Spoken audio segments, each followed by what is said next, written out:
নমস্কার, কেমন আছেন সবাই? আশা করি সবাই খুব ভালো আছেন। আজকে নিয়ে চলে আসলাম পটলের একঘেয়ে সব রেসিপির থেকে মুক্তি নিয়ে চলে আসলাম সর্ষে পটলের রেসিপি। কিভাবে তৈরি হচ্ছে চলুন দেখে নিই। সাদা সর্ষে নিয়ে নিয়েছে এখানে 2 চামচের মতন, তার সাথে ডুমো ডুমো করে আলু আর পটল একসাথে কেটে নিয়েছি। 2টো কাঁচা লঙ্কাও নিয়েছি। এবার এখানে গ্রাইন্ডারের মধ্যে সবার প্রথমেই দিয়ে দিলাম সাদা সর্ষে। আপনারা চাইলে পরে এটা পোস্ত দিয়েও করতে পারেন। আমি এখানে 1 টেবিল চামচের মতন কালো সর্ষেও কিন্তু দিয়ে দিয়েছি। 2টো সর্ষে মিলিয়ে করছি। দিলাম সামান্য পরিমাণে একটু লবণ আর একটা কাঁচা লঙ্কা। আর যেটা দেব খুবই দরকারি জিনিস, সেটা হচ্ছে সর্ষের তেল। সর্ষের তেল এখানে দিয়ে দিচ্ছি 1 টেবিল চামচের মতন। দিয়ে খুবই অল্প পরিমাণে একটু জলও কিন্তু আমি এর ভেতরে অ্যাড করে দিচ্ছি। দিয়ে এই পেস্টটা একটা মাখো মাখো পেস্ট হবে, মানে যাকে বলা যায় বেশি পাতলাও না আবার বেশি ঘনও না, এটা তৈরি করে নিচ্ছি। এদিকে কড়াইতে সর্ষের তেল গরম হতে দিয়েছিলাম।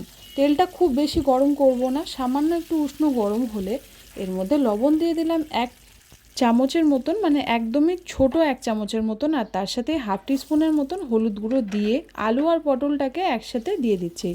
এবার এগুলোকে ভেজে নেব। আলু পটল আমরা কিন্তু যখনই ভাজি তখন লবণ আর হলুদটাকে মাখিয়ে নিই, এইভাবেও কিন্তু একবার ভেজে দেখতে পারেন, খুব সুন্দর একটা রং চলে আসে। এখানে দেখুন বেশ সুন্দর 2 মিনিট পর্যন্ত যাতে এটা রং চলে আসে তার জন্য ঢাকা দিয়ে হতে দিলাম। এই সময় গ্যাসের আঁচ একদমই কম রাখলে খুবই ভালো হয়। আলু পটলটা দেখবেন ভাজার সাথে সাথে দারুণভাবে কিন্তু সেদ্ধও হয়ে যায়। খুব সুন্দর একটা রং চলে এসছে, দেখুন একদম লালচে একটা কালার। এর থেকে বোঝা যাচ্ছে আলু আর পটলটা কিন্তু দারুণভাবে একদম ভাজা হয়ে গিয়েছে। আর তাছাড়াও পটল খুব বেশি ভাজলে কিন্তু একটা ছিবড়ে ভাব চলে আসে। এবার যেটা করব, তেলের মধ্যে দিয়ে দিলাম জিরা ফোড়ন, মানে গোটা জিরে ফোড়ন 1 টিস্পুন, দিয়ে দিলাম একটা শুকনো লঙ্কা আর সামান্য পরিমাণে একটু চিনি। এই রান্নাটা যেহেতু সর্ষে দিয়ে করছি, অনেক সময় সর্ষের মধ্যে একটা তেতো ভাব থাকে, তো প্রথমেই যদি চিনি ফোড়ন দিয়ে এই রান্নাটা শুরু করেন দেখবেন ওই তেতো ভাব কিন্তু একদমই চলে যায়। এবার যেই বাটাটা তৈরি করেছিলাম সেটা এর মধ্যে দিয়ে দিলাম। দেখুন চিনি দেওয়ার একটা সুফল হচ্ছে, এর মধ্যে কিন্তু দারুণ একটা রং এমনি নিজের থেকেও চলে আসলো, আমি কোনো মশলা দিইনি। এবার যেটা করছি, হলুদ গুঁড়ো দিয়ে দিলাম। হলুদ গুঁড়ো দিচ্ছি 1 টেবিল চামচ, তার সাথে জিরার গুঁড়ো দিয়ে দিলাম এখানে 1 টেবিল চামচের মতন। আর দিচ্ছি খুব সামান্য পরিমাণে একটু কাশ্মীরি লাল লঙ্কার গুঁড়ো হাফ টিস্পুনের মতন।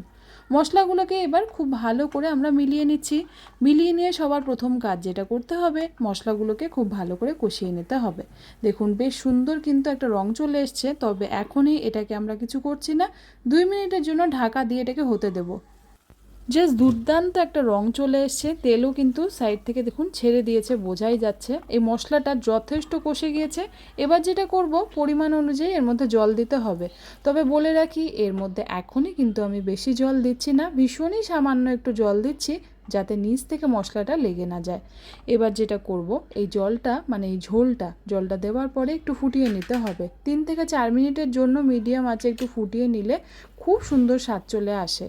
এই সময় এর মধ্যে লবণটাকে একটু দেখে নিয়ে যদি লবণটা দেন তো ভালো হয়। আমি এখানে লবণটা কম মনে হওয়াতে একটু লবণ দিলাম, আর একটা কাঁচা লঙ্কা চিড়ে রেখেছিলাম সেটাও দিয়ে দিলাম।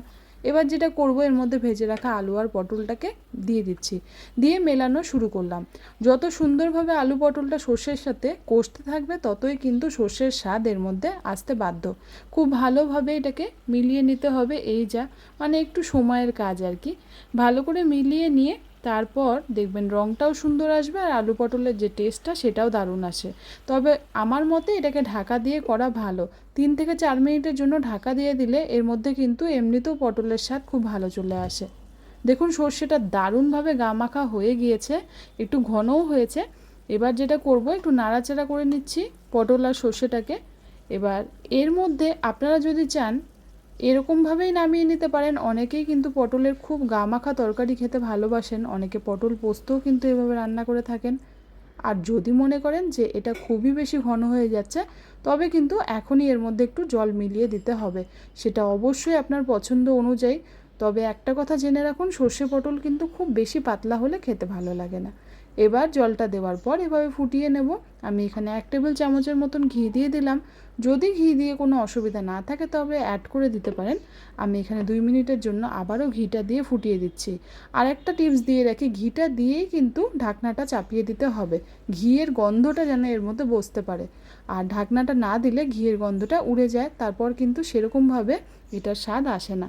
তো দেখুন ভীষণ সহজ তৈরি হয়ে গেল সর্ষে পটল। বাড়িতে বানিয়ে দেখুন, একঘেয়ে সব ধরনের পটলের রেসিপির থেকে মুক্তি পাবেন আর ভালোও লাগবে। চ্যানেলটা ভালো লাগলে অবশ্যই সাবস্ক্রাইব করবেন।